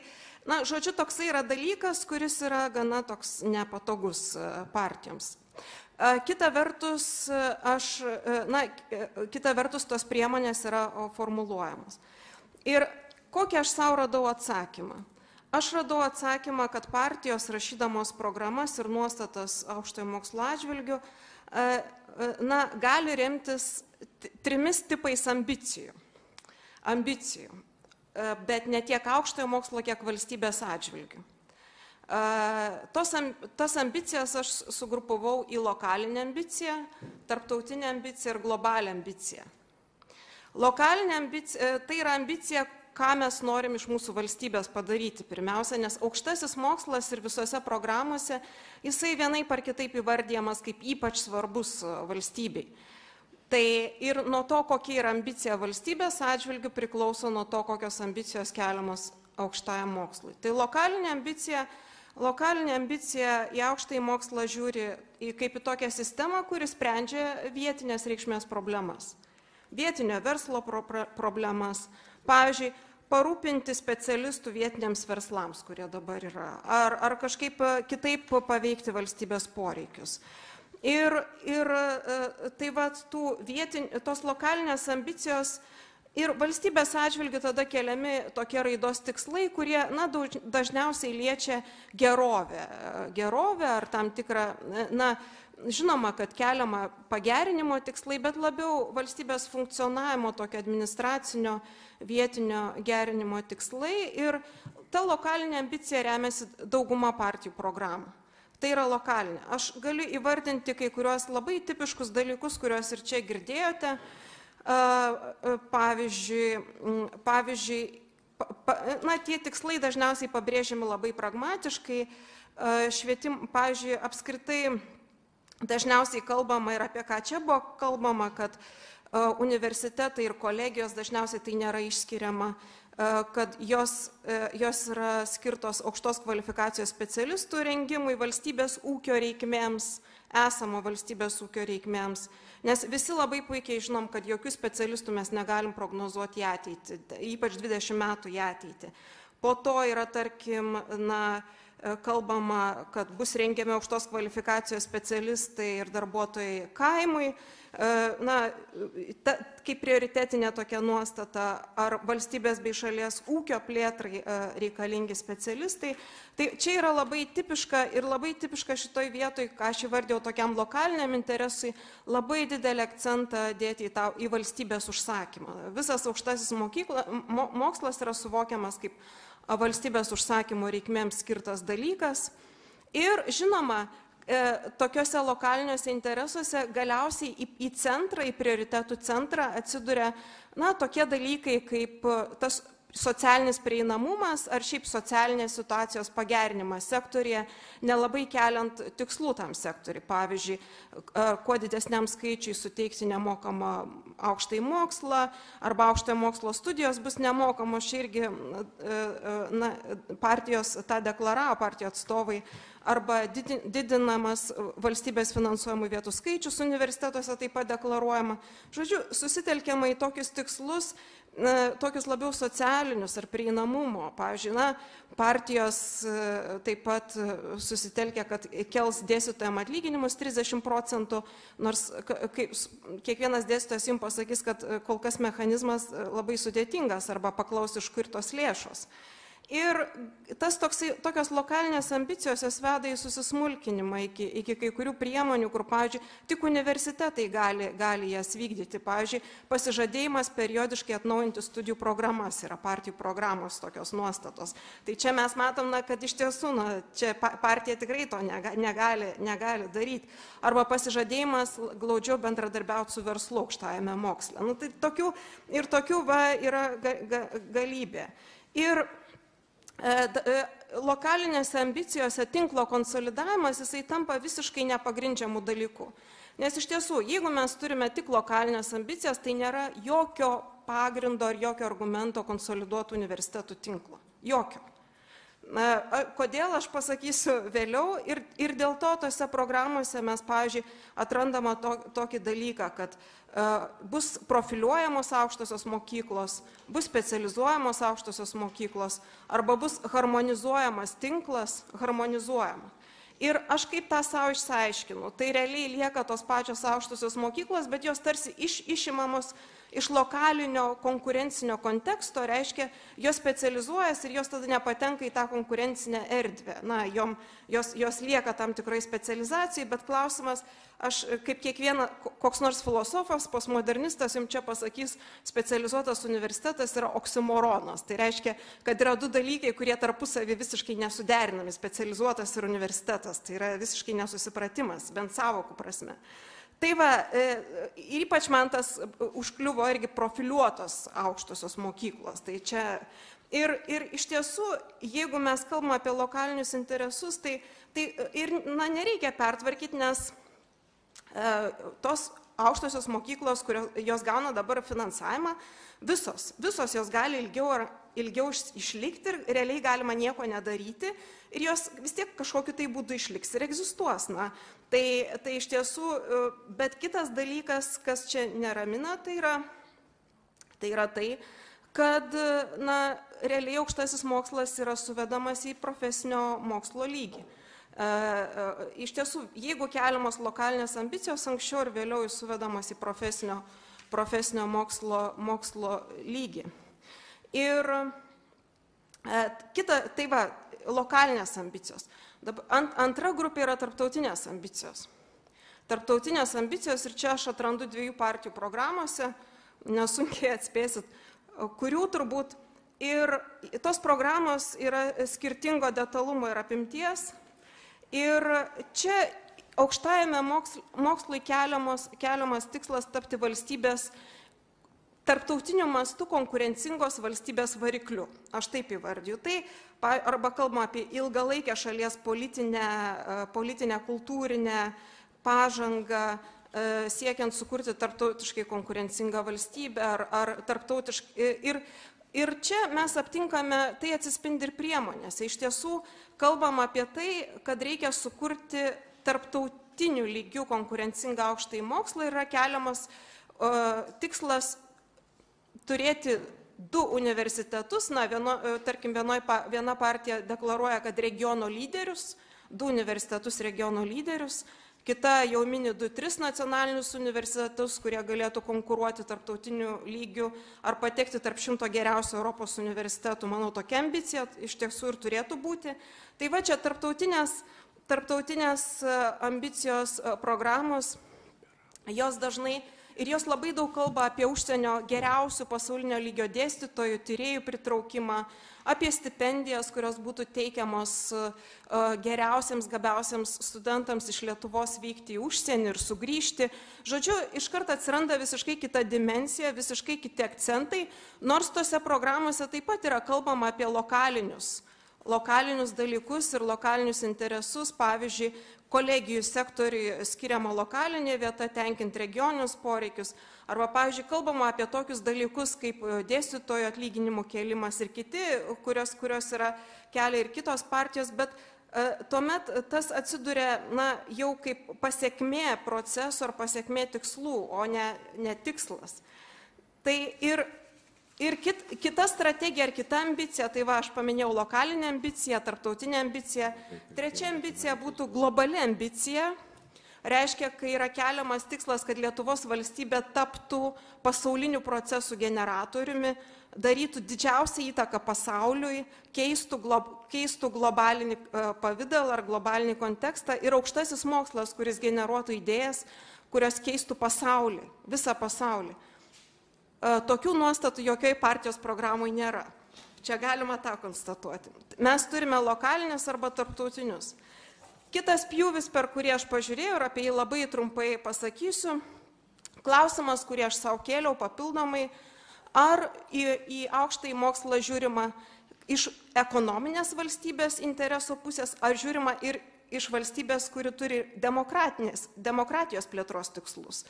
Nes jau į akis krenta ir apie tai, ką mes kalbėjome, kad dažniausiai, kai kalbama ar apie aukštąjį mokslą, ar apie valstybę, įsivaizduojama, kad tai yra tik ekonomika.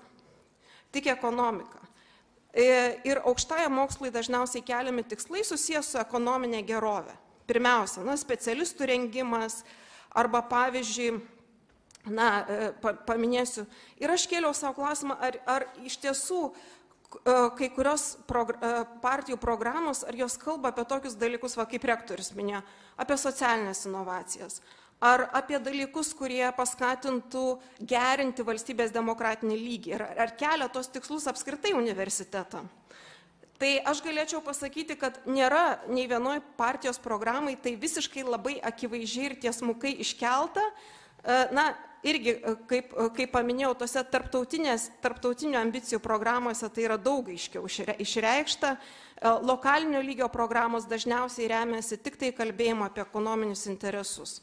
Ir kita vertus, aš vis tiek paminėsiu, kadangi Mantas Adomėnas jau tą pasakė, pavyzdžiui, Tėvynės sąjungos krikščionių demokratų programoje yra labai aiškiai išreikštas tarptautinė ambicija.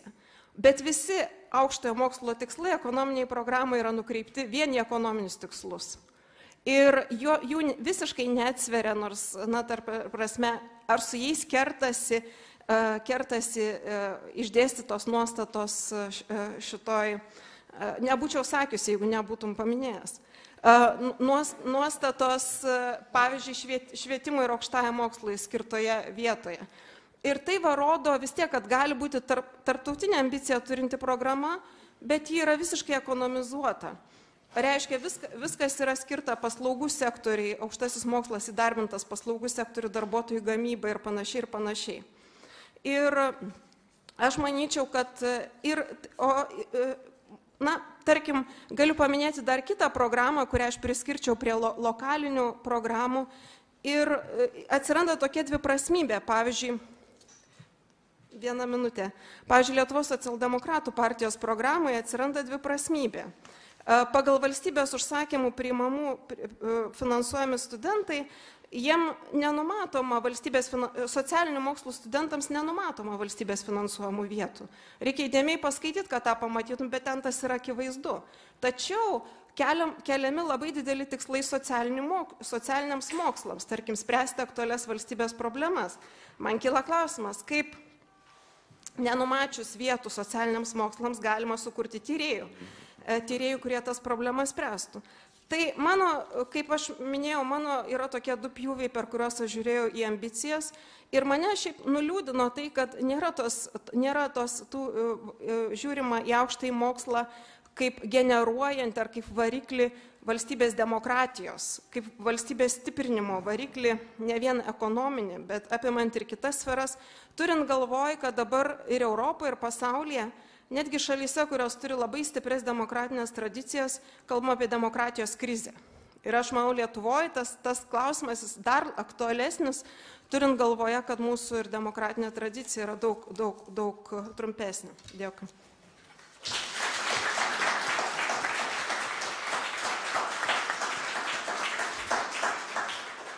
Ačiū labai. Labai daug peno pamastymams. Žinau, kad yra bent 20 labai gerų klausimų auditorijai, bet mano kaltė turime baigti. Tada gal paprašysiu labai trumpai 1-2 sakiniais partijų lyderių apibendrinti, ką jūs išsinešate iš to, ar kas yra svarbiausias akcentas. Tai gal tiesiog nuo to galo, nuo pono Rimanto pradėkime.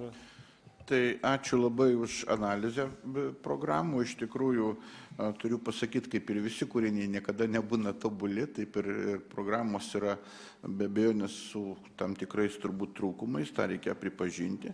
Bet šiaip ar taip, aš jau minėjau, kad akcentas socialdemokratų visada buvo daugiau tokios socialinės pozicijos išreiškimas dėl prieinamumo užtikrinimo, dėl derinant, žinoma, tai su kokybė ir veiklos efektyvumu.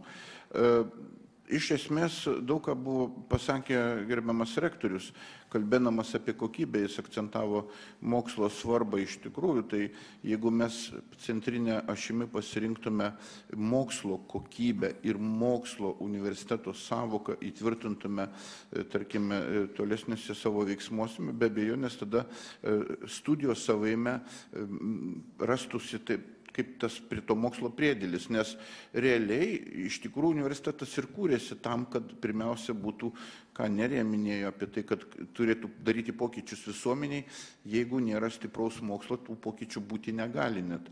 Ir dėja turim pasakyti, kad mes, kai kurie universitetai pas mus yra mokomieji, kuriuose to mokslo realiai nėra, apie tą rektorius kalbėjo labai aiškiai, finansavimo schema, kaip jis paminėjo, 72 milijonus eurų iš tikrųjų yra baziniam finansavime studijų kainų įkalkuliuota, išėmų šitą dalį ir atidavusi konkurencinę kovą dėl mokslo produkcijos.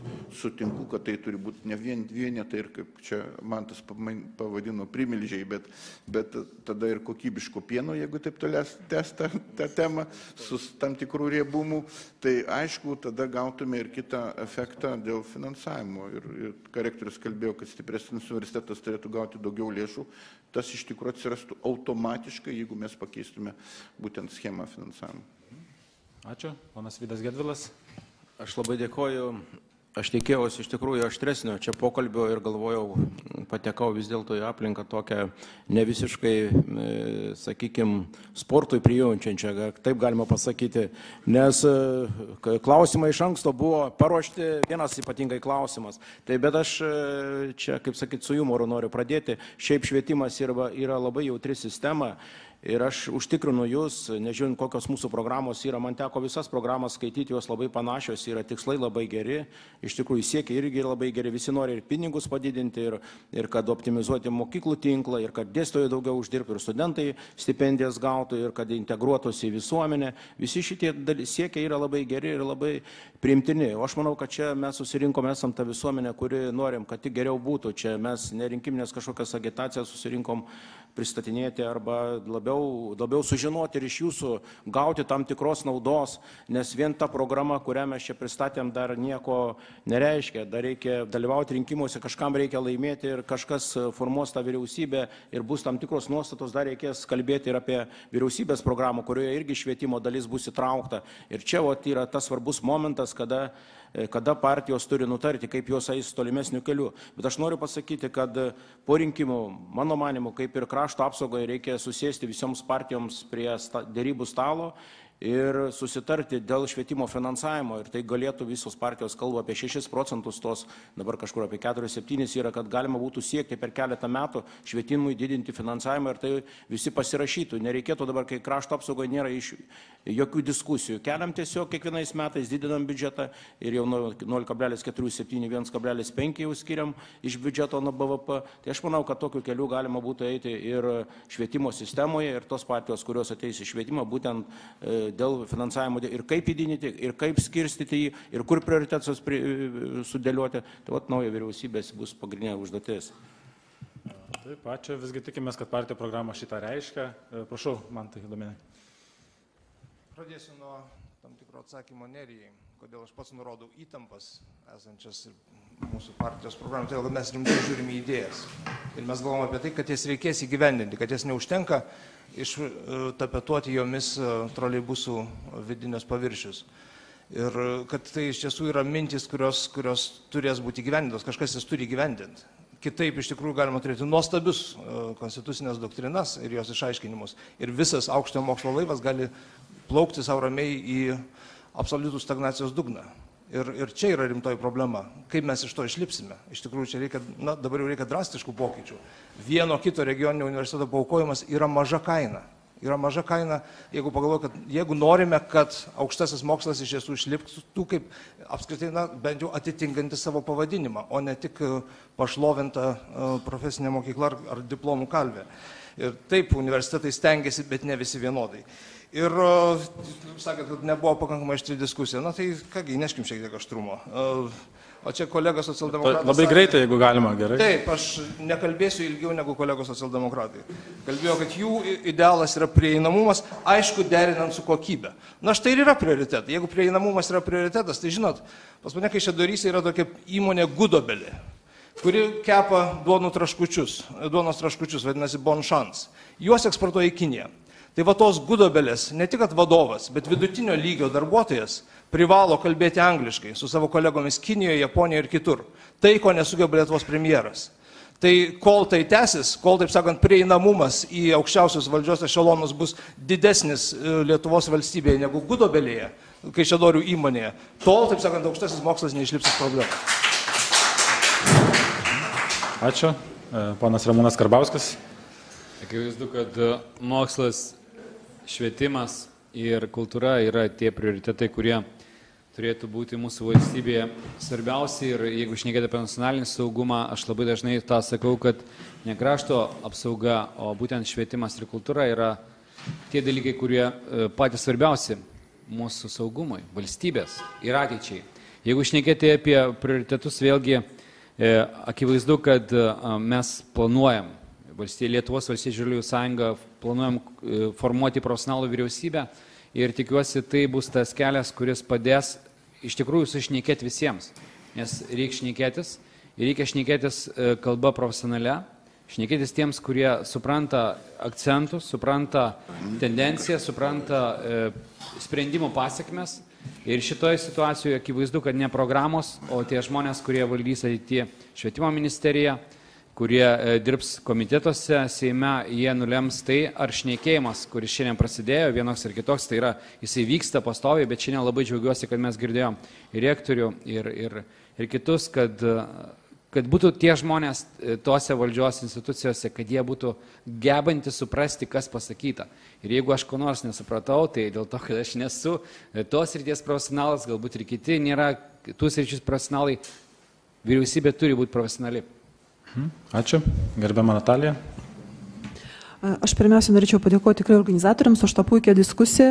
Aš manau, kad tai tikrai reikalinga diskusija ir galbūt ne tik prieš rinkimus, bet ir gal tokia, kad taptų nuolatinė, kad visos partijos galėtų diskutuoti ir išgirsti vieni kitus ir mokslininkus, kurie kalba iš tam tikros srities. O apibendrinant, norėčiau pasakyti, kad taip, universitetai Lietuvoje turėtų būti ne tik tai studijų ir mokslo, sakykime, tokios įstaigos, bet ir kultūros ir demokratijos židiniai, kurie padėtų, kiekvienas universitetas turėtų glaudžiai bendradarbiauti su savo miestu, o visi kartu, visas universitetų tinklas be abejo daryti didžiausią įtaką visos valstybės valdymui. Nes mano gilus įsitikinimas, kad politikai neturėtų vadovautis principu, kad man atrodo, arba aš kažkur mačiau vienoje šalyje, kaip dabar aš taip žiūriu madinga, arba Suomijos sistema, arba dabar Tartu padarė pasiekimus ir orientuojamės tik į vieną kažkokį lyderį.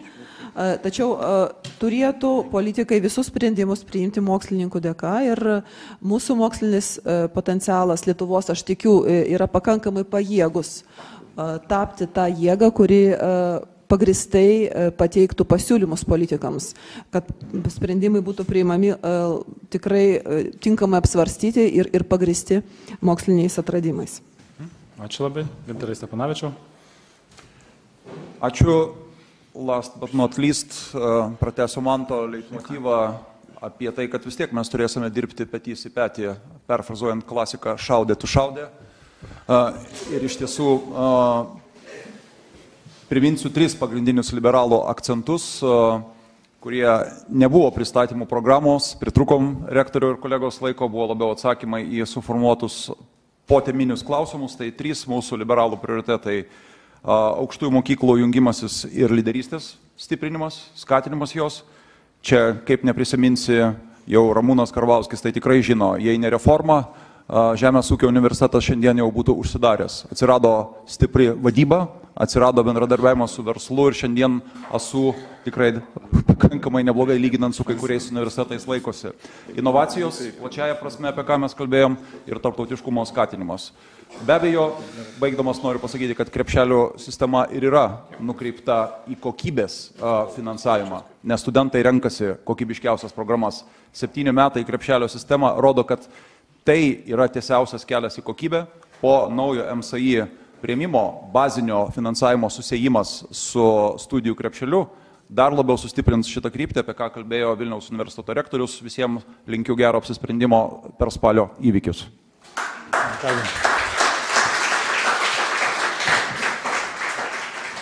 Kągi, ačiū. Žinau, kad yra dar daug klausimų. Galbūt tiesiog siūlau tą bendravimą pratęsti neformaliu būdu ir kas turi išeiti, ačiū Jums visiems. Manau, dar verta kartą paploti visiems dalyviams už puikias idėjas.